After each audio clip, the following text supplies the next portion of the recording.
করবে সে তিনটি সওয়ালের জবাব দিবে। তো তিনটি সওয়ালের জবাব আমার আপনার বার হবে? আমরা তো এমন এক মুসল্লি যে আমরা নামাজ পড়ি কিন্তু চুগলখড়ি করা আমরা জীবনে ছাড়বো না, পরিবর্তন হওয়ার চেষ্টা করবো না, যে না যেটাতে আমার নামাজই হলো না, যে জায়গায় যে আমার কোনো ফায়দাই হলো না, সেই জিনিসটাকে আগে আমি ত্যাগ স্বীকার করি। হ্যাঁ, আরে নবী করিম সাল্লাল্লাহু তাআলা আলাইহি সাল্লামের দরবারে একটা মহিলা একটা সন্তানকে নিয়ে আসার পরে বলেছিল, ইয়া রাসূলুল্লাহ, ইয়া হাবিবাল্লাহ, আমার সন্তানটা খুব মিষ্টি খায়, খুব মিষ্টি খায়, তো এই মিষ্টিটি যাতে ছেড়ে দেয় আপনি একটু দোয়া করে দেবেন। তো নবী খুদ নিজে ফয়সালা করলেন যে আমি তো মিষ্টি খাই, আমি তো মিষ্টি খাই, তো আমি সেই ছেলেকে পরিবর্তন করার আগে আমাকে আগে সুধারতে হবে, আমাকে আগে নিজেকে সেই জিনিসটা ছাড়তে হবে, পরিবর্তন হতে হবে, তারপরে কাউকে আমাকে শিক্ষা দেওয়া লাগবে। তাই আমার নবী বলেছিলেন যে ঠিক আছে, তুমি তোমার ছেলেকে 1 সপ্তাহ পরে নিয়ে এসো, 1 সপ্তাহ পরে নিয়ে এসো। নবী আমার 1 সপ্তাহ ওই মিষ্টি খেতে ছেড়ে দিলেন। ছেড়ে দেওয়ার পরে তারপরে ওই ছেলেকে আদেশ নবী আমার দিয়েছিলেন।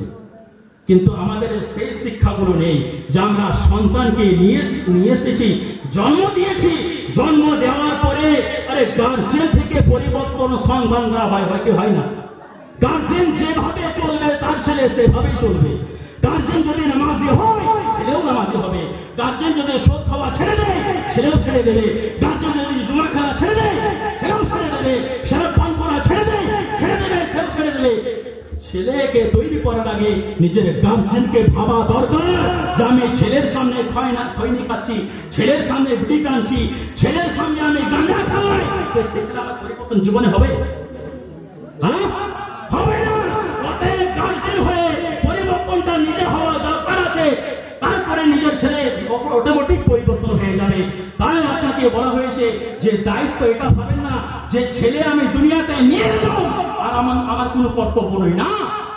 সন্তান নেওয়ার পরে সন্তানকে ভাই আমার সহি ঢঙ্গে পালন করাটাই হচ্ছে আপনার আপনার কর্তব্য, যাতে আমি আমার ছেলে 5টা লোক দান করে এবং আমি পৃথিবীর বুকে নাম পাওয়ার সাথে সাথে আল্লাহ তাবারক ওয়া তাআলা আমার প্রশংসা থেকে আমার কাজ দেখে যে আল্লাহ খুশি হয় এবং আমি যাতে সেখানে একটা কামিয়াব হই, একটা আমি ভালো নাম পাই, সেটাও আমাকে ঢুঁড়তে হবে। কিন্তু সেই সব জায়গাগুলো না ঢুঁড়ে আমরা কিন্তু সমাজ এমন ভাবে চলছি যে আমরা কিছুই আমরা লাভ পাবো না, সমস্ত কিছু আমাদের লোকসানে পড়ে যাবে, পানিতে পড়ে যাবে। তাই দয়া করে কমসে কম ভাই আমার নামাজ পড়ার আগে আদব কায়দাটা শিখবেন। আর সাথে সাথে গার্জেনকে চেষ্টা করা দরকার আছে যে আমি গার্জেন হয়ে যদি ভাই আমার নিজেকে নিজের পরিবর্তন হয়ে যায় তবে আমার ছেলেও পরিবর্তন হয়ে যাবে। আজ প্রত্যেকটা বাড়িতে টিভি আছে, প্রত্যেকটা মা বোনেরা এমন আছে, অনেক মা বোনেরা আছেন যে কোরআন তেলাওয়াত বাড়িতে পড়ে না, নামাজ তো পড়েই না। কিন্তু জেনে রাখবেন, যে বাড়িতে কোরআন তেলাওয়াত হয় না, যে বাড়িতে নামাজ পড়া যায় না, সেই বাড়িতে শয়তান প্রবেশ হয়ে যায়, সেই বাড়ির মধ্যে শয়তান প্রবেশ হয়ে থাকে। আর সেই বাড়ির মধ্যে কোনদিন বালা মুসিবত দূর হবে না। যে বাড়িতে কোরআন তেলাওয়াত হবে না সেই বাড়িতে বালা মুসিবত দূর হবে না, বরঞ্চ আরো চেপে ধরবে। আর যে বাড়ির মধ্যে কোরআন তেলাওয়াত হবে, যে বাড়ির মধ্যে নামাজ হবে, যে বাড়ির মধ্যে সব সময় আল্লাহ রাসূলের জিকির আসর হবে, সেই বাড়ির মধ্যে অসংখ্য ফেরেশতা আল্লাহ তাবারক ওয়া তাআলা নাযিল করে দেবে। আর ফেরেশতা যখন নাযিল হয়ে যাবে তখন শয়তানি হাক্কা দূর হয়ে যাবে এবং সেই বাড়ির মধ্যে রহমত ও ফজিলত বরকত অটোমেটিক ভাই আমার আল্লাহর তরফ থেকে শুরু হয়ে যাবে। আর নিজেকে নিজে এমন একটা নূরানি চেহারা হয়ে যাবেন যে ধারণা করা যাবে না। কিন্তু আজ আমাদের সমাজ এমন হয়ে গেছে, যতই বলো কিন্তু পরিবর্তনের দিকে নাই। মুরব্বিরা গলা ফাটিয়ে দিল চিল্লিয়ে। কিন্তু শুনো, হিদায়াত দেনওয়ালা আল্লাহ নিশ্চয় বলেন, কিন্তু তোমাকে হিদায়াতটা কখন দিবেন জানেন? আল্লাহ হিদায়াত তাকে কখন দেয়? যে পবিত্র অবস্থায় থাকে, যে পবিত্র অবস্থায় থাকবে তাকে আল্লাহ পাক হিদায়াত দিবেন। আর যে অপবিত্রই থাকবে তাকে হিদায়াত আল্লাহ দিবেন না। কিন্তু আজ সমাজ এমন হয়ে গেছে যে যুবকরা, অধিকাংশই যুবকরা পেচ্ছাপ করে পানি দেয় না, মনে করে আমরা মরবো না, এইভাবে জীবিত জিন্দা থেকে যাবে। কিন্তু ভাই তুমি এটা ভাবছো না যে মরণের কোনো সময় দেওয়া যায়, গ্যারান্টি নেই যে এইখান থেকে আপনি মিলাদ শোনার পরে বাড়ি ঢুকবেন কিনা। আছে? গ্যারান্টি আছে বলতে পারবেন? কিন্তু বলা হয়েছে যে মাটি হচ্ছে পবিত্র পাক, মাটি পবিত্র পাক। জিসমটাকে নাপাক করে যখন আমি মাটির মধ্যে যাব, মাটি আমাকে ছেড়ে দেবে?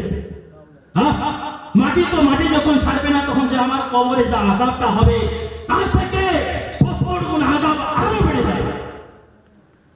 তো এইগুলো লক্ষ্য করেন যে কমসে কম নামাজ পড়ি আর নাই পড়ি, পবিত্রতা থাকি। পবিত্র থাকা অবশ্যই দরকার।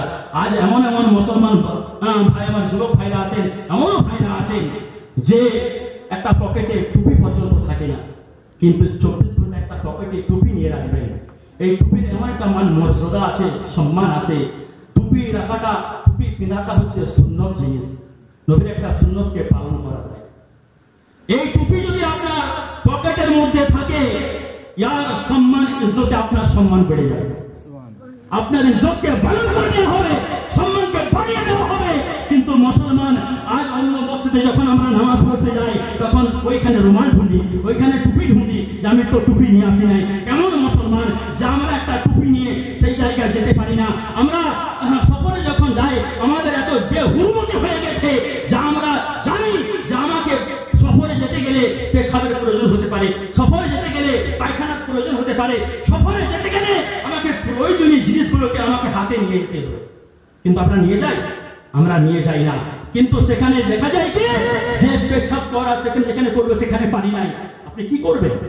আপনাকে অটোমেটিক বসতে হবে, আর বসলেন আপনি নাপাক হয়ে গেলেন। তো নাপাক যে হয়ে গেলেন, তো সেইখানে আপনি আর যে উদ্দেশ্য গেলেন সেই উদ্দেশ্যটা পূরণ আপনার হবে হবে না।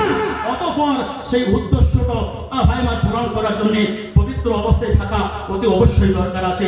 আর আমি বলবো মা বোনেরা আমার, যে তোমাদের পুরুষদের থেকে ৭ ডবল গুনাহ বেশি লেখা হয়েছে এবং তোমাদেরকে পর্দায় থাকতে বলা হয়েছে, তোমাদেরকে পর্দায় থাকতে বলা হয়েছে।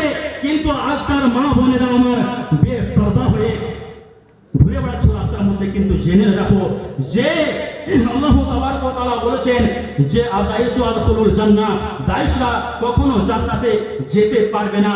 তাই দায়ুস কোন ব্যক্তিকে বলা হয়? তাই দায়ুস কারা? যারা নিজের জিসমকে অন্য পুরুষকে দেখায় এবং নিজের জিসমের মধ্যে কোনো পর্দা দেয় না, এবং সে পৃথিবীর বুকে আল্লাহ তাবারক ওয়া তাআলার আদেশ অনুযায়ী চলে না, ফরমানিগিরি করে, হুকুম অনুযায়ী চলে না, সম্মান ইজ্জতকে আমার বজায় রাখে না, বেহুরমতি এবং বেপরোয়া হয়ে দুনিয়ার বুকে ঘুরে বেড়ায়, সেই সব ব্যক্তি জাহান্নামের মধ্যে পড়ে যাবে। তাই যাই হোক, আমি বেশি কিছু টাইম আপনাদের কাছে নেব না। আমার বলার একটাই উদ্দেশ্য যে আমাকে যে আপনারা ডেকেছেন, আপনাদের আমি খুব ভালোবাসি এবং আপনাদেরকে ভাই আমার শুভ সম্মান জানাই। আর আমি যে কথা আপনাদের সামনে বললাম, হয়তো যদি বার মনের মধ্যে আঘাত লেগে থাকে, তো ভাই আমার আমাকে ছোট ভাই এবং নিজের ভাই বলে ক্ষমা করবেন। কেননা আমি যে কথাটাই বলেছি হয়তো বাস্তবে ঘটছে এবং আমরা ঘটাচ্ছি।